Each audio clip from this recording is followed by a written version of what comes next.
আসসালামু আলাইকুম। আজকে আমরা দাখিল 2026-এ আসা ট্যাগ কোশ্চেন সলভ করব। তো দেখো, এ নাম্বারে বলছে এভরিবডি ডিজায়ার্স সাকসেস। তো আমরা কি জানি, এভরিবডি যদি থাকে তাহলে আমরা এখান থেকে প্রোনাউন হিসেবে কি নিব? এভরিবডি থাকলে আসবে কি আমাদের দে। আর এখানে দেখো ভার্বের সাথে এটা হচ্ছে আমাদের ভার্ব।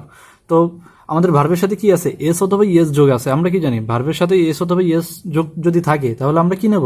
ডাজ নিব। কিন্তু এখানে আমাদের প্রোনাউন কি আছে? দে আছে। তো দে যদি থাকে তাহলে আমাদের ভার্বের ক্ষেত্রে অক্সিলিয়ারি ভার্ব হিসেবে ডু ইউজ করতে হবে। ডাজ ইউজ করা কি যাবে না। আর একটা জিনিস, এই যে আমাদের ট্যাগ কোশ্চেন যেটা আছে এটা হচ্ছে এই লাইনটা হা বোধকে আছে, অর্থাৎ এর মধ্যে কোনো কি নেগেটিভ ওয়ার্ড নাই। যেমন কি এভরিবডি ডিজায়ার সাকসেস, প্রত্যেকেই সফলতা চাই, এটার মধ্যে কি কোনো নেগেটিভ ওয়ার্ড নাই। এই কারণে আমাদের ট্যাগ কোশ্চেন করতে হবে কিসে? নেগেটিভে।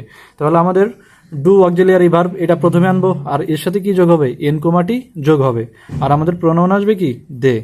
ডন্ট দে, এটা হচ্ছে আমাদের কি অ্যান্সার। এরপরে বি নাম্বারে বলছে don't tell a lie.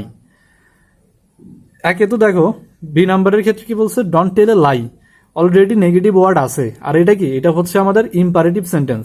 Imperative sentence হা বোধকে থাক অথবা না বোধকে সেন্টেন্স থাক, আমাদের অ্যান্সার চোখ বন্ধ করে আমরা লিখে দিব উইল ইউ। উইল ইউ, এটা আমাদের অ্যান্সার আসবে। এরপরে সি নাম্বারে বলছে ইট হার্ডলি রেইনস ইন উইন্টার, মানে কি শীতকালে বৃষ্টি হয় না বললেই চলে। এখানে হার্ডলি হচ্ছে আমাদের নেগেটিভ শব্দ, এখানে নেগেটিভ ওয়ার্ড কি? হার্ডলি। তাইলে বাক্যের মধ্যে যদি নেগেটিভ ওয়ার্ড থাকে তাহলে ট্যাগ কোশ্চেন কি হবে? হা বোধকে। আর এখানে আমাদের সাবজেক্ট ইট, আর ইট থাকলে আমরা ইটই নিব। আর রেইনস হইতেছে আমাদের কি মেইন ভার্ব, আর এর সাথে কি আছে? এস অথবা ইয়েস যোগ আছে, এস যোগ আছে। তাহলে আমাদের অক্সিলিয়ারি ভার্ব কি আসবে? ডাজ নিতে হবে। আর অলরেডি নেগেটিভ আছে, তাহলে আমাদের অ্যান্সার কি আসবে? ডাজ। আর ইট থাকলে ইট নিব, ডাজ ইট, এটা আমাদের অ্যান্সার। এরপরে বলছে হাউ স্লোলি হি ওয়াক্স, সে কতই না আস্তে হাঁটে। তাহলে দেখো হাউ স্লোলি হি ওয়াক্স, এখানে হি হইতেছে আমাদের সাবজেক্ট।